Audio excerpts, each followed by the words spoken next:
Joshi versus Dingaleshwar Swamiji ಇಂಥದ್ದೊಂದು tough ಫೈಟ್ಗೆ Dharwad ಅಖಾಡ ಅಣಿಯಾಗಿದೆ.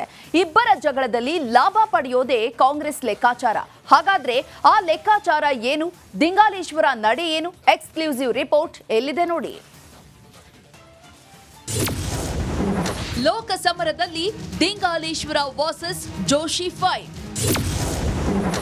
ದಿಂಗಾಲೇಶ್ವರ ಶ್ರೀಗೆ ಸಿಗುತ್ತಾ Congress ticket? Dharwad Lok Sabha ಸಮರ ಚಿತ್ರಣ ಬದಲಾಗಿದೆ. ದಿಂಗಾಲೇಶ್ವರ ಶ್ರೀ ಪಕ್ಷೇತರವಾಗಿ ಕಣಕ್ಕಿಳಿಯಲಿದ್ದಾರೆ. ಹಾಗಾಗಿಯೇ ಶತ್ರುವಿನ ಶತ್ರು ಮಿತ್ರ ಎಂಬ ಲೆಕ್ಕಾಚಾರದಲ್ಲಿ ಕಾಂಗ್ರೆಸ್ ತನ್ನ ಸ್ಟ್ರಾಟಜಿ ಬದಲಾಯಿಸಲು ಚಿಂತನೆಯನ್ನ ನಡೆಸಿದೆ. ಹಾಗಿದ್ರೆ ಕಾಂಗ್ರೆಸ್ನ ಗಣಿತ ಏನು?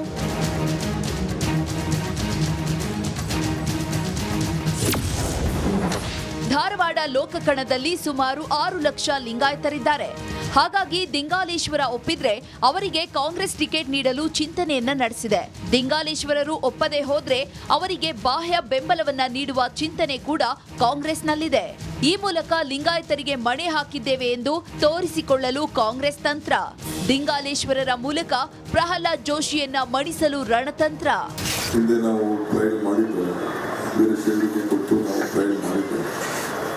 ಈಗ ನಮ್ಮದೇ ಆದಂಥ ಒಂದು ಆಲೋಚನೆ ಕೊಟ್ಟಿದ್ದೇವೆ. ಬಟ್ ಪ್ರಪೋಸಲ್ ನಾನು ಇಲ್ಲ ಅಂತ ನಾನು ಹೇಳಿದ್ದಾರೆ. ನಾನು ಚರ್ಚೆ ಮಾಡ್ತೀನಿ. ಇದೇ ವೇಳೆ ಪಂಚಮಸಾಲಿ ಹರಿಹರ ಪೀಠದ ವಚನಾನಂದ ಶ್ರೀಗಳನ್ನ ದಿಂಗಾಲೇಶ್ವರ ಸ್ವಾಮೀಜಿ ಭೇಟಿಯಾಗಿದ್ರು.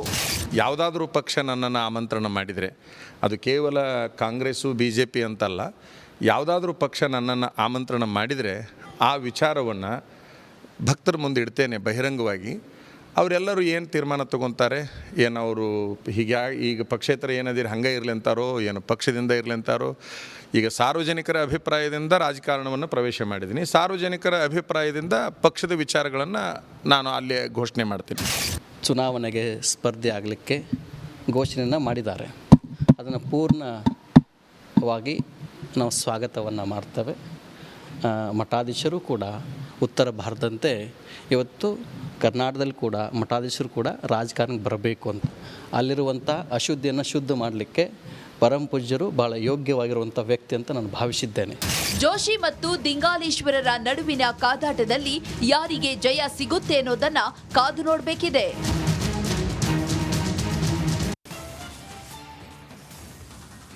ರಣರಣ ಬಿಸಿಲು, ಸುಡು ಬಿಸಿಲಿಗೆ ನೀರು ಸಿಗದೆ ಪ್ರಾಣಿ ಪಕ್ಷಿಗಳ ಸಂಕಷ್ಟ ಎದುರಿಸ್ತಾ ಇವೆ. ಅದರಲ್ಲೂ ಉತ್ತರ ಕರ್ನಾಟಕ ಭಾಗದಲ್ಲಿ ಮೂಕ ಪ್ರಾಣಿಗಳ ಗೋಳು ಹೇಳತೀರದಾಗಿದೆ. ಆ ಬಗೆಗಿನ ಸ್ಪೆಷಲ್ ರಿಪೋರ್ಟ್ ಇಲ್ಲಿದೆ ನೋಡಿ.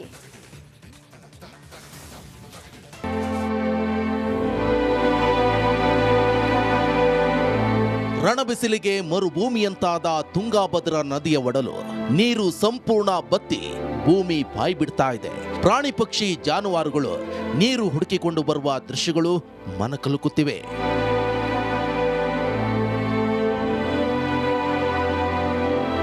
ಅಷ್ಟಕ್ಕೂ ಈ ದೃಶ್ಯ ಕಂಡು ಬಂದಿದ್ದು ಗದಗ ಜಿಲ್ಲೆಯ ಮುಂಡರಗಿ ತಾಲೂಕಿನ ಸುತ್ತಮುತ್ತ.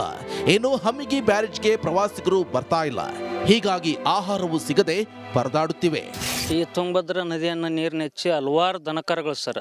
ಮನುಷ್ಯರಂತರೂ ಎಲ್ಲೇ ಕುಡಿಬೋದು ಸರ್. ಮನುಷ್ಯರು ನೀರನ್ನು ಯಾವ ಬೋರ್ವೆಲ್ ಮುಖಾಂತರವಾಗಿ ಕುಡಿಬೋದು. ಆದರೆ ಹಲವಾರು ಪ್ರಾಣಿ ಇರ್ತಕ್ಕಂಥ ಕುರಿ ಆಗಿರ್ಬೋದು, ಮೇಕೆಗಳು, ಪ್ರಾಣಿ ಪಕ್ಷಿಗಳು, ಆಮ್ಯಾಗ ಜಲಚರ ಜೀವಿಗಳು ಕೂಡ ಇಲ್ಲಿ ನಶಿಸಿ ಹೋಗಿವೆ ಸರ್. ಪ್ರಾಣಿಗಳಿಗೆ ಪಕ್ಷಿಗಳಿಗೆ ಅಂತೂ ಕುಡಿಯೋಕೆ ನೀರಿಲ್ಲ ಸರ್. ಇನ್ನು ಕೊಪ್ಪಳ ಜಿಲ್ಲೆಯಲ್ಲಿ 42 ಡಿಗ್ರಿ ಸೆಲ್ಸಿಯಸ್ ತಾಪಮಾನ ಇದೆ. ಹೀಗಾಗಿ ಹುಲಿಗಿಯ ಶ್ರೀ ಹುಲಿಗೆಮ್ಮ ದೇವಸ್ಥಾನದಲ್ಲಿ ಭಕ್ತರಿಗೆ ನೆರಳಿನ ವ್ಯವಸ್ಥೆ ಮಾಡಲಾಗಿದೆ. ಒಟ್ನಲ್ಲಿ ಬಿಸಿಲಿನ ತಾಪ ದಿನದಿಂದ ದಿನಕ್ಕೆ ಜಾಸ್ತಿ ಆಗ್ತಿದ್ದು ಹನಿ ಹನಿ ನೀರಿಗೂ ಸಂಕಷ್ಟ ಪಡುವಂತಾಗಿದೆ. News desk, Republic Kannada, Bengaluru. ಕರಾವಳಿಯ ಪ್ರಸಿದ್ಧ ಜಾತ್ರೆಗಳಲ್ಲಿ ಪೊಳಲಿ ಜಾತ್ರೆಗೆ ವಿಶೇಷವಾದ ಮಹತ್ವ ಇದೆ. ತುಳುವರ ಪುರಲ್ದ ಚೆಂಡು ಉತ್ಸವ ಹೇಗಿದೆ, ವಿಶೇಷತೆ ಏನು ನೋಡೋಣ ಬನ್ನಿ.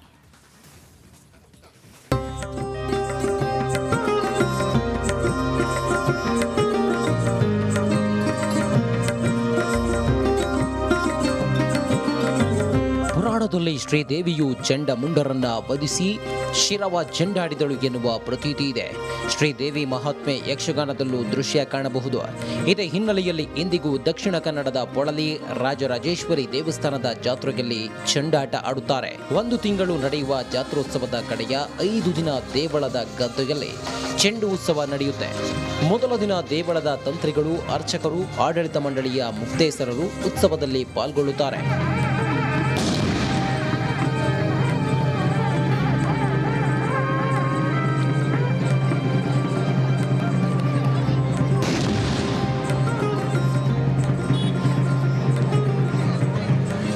ಚೆಂಡನ್ನ ಗದ್ದೆಗೆ ತಂದು ಸಾಂಪ್ರದಾಯಿಕ ಮಾತುಗಳ ಮೂಲಕ ಚೆಂಡು ಹಿಡಿದಿದ್ದ ಗಾಣಿಗ ಮನೆತನದವರು ಚೆಂಡನ್ನ ಪರ್ದಾ ಖಂಡದ ಮನೆತನದವರಿಗೆ ಕೊಟ್ಟು ಚೆಂಡನ್ನ ಹಾರಿಸಲಾಗುತ್ತದೆ. ಆಗ ಅಮ್ಮುಂಜೆ ಮಳಲಿ ಕಡೆಯ ಯುವಕರು ಮಕ್ಕಳು ಚೆಂಡಾಟದಲ್ಲಿ ಭಾಗವಹಿಸುತ್ತಾರೆ. ಚೆಂಡು ಗದ್ದೆಯ ಬದಿಗೆ ಮುಟ್ಟಿಸಿ ಎತ್ತಿಕೊಂಡು ಬಂದು ಕೊಟ್ರೆ ಗೆಲುವು ಘೋಷಿಸಲಾಗುತ್ತದೆ. ದಿನಕ್ಕೆ 3 ಬಾರಿ ಚೆಂಡಾಟ ನಡೆಯುತ್ತಿದ್ದು ನಾಳೆ ಕಡೆಯ ಚೆಂಡು ನಡೆಯಲಿದೆ. ಕರಾವಳಿಯಲ್ಲಿ ಹಲವು ಜಾತ್ರೋತ್ಸವಗಳಲ್ಲಿ ಚೆಂಡು ಉತ್ಸವ ನಡೆದರೂ ಪೊಳಲಿ ಚೆಂಡು ಉತ್ಸವಕ್ಕೆ ವಿಶೇಷ ಮಹತ್ವ ಇದೆ.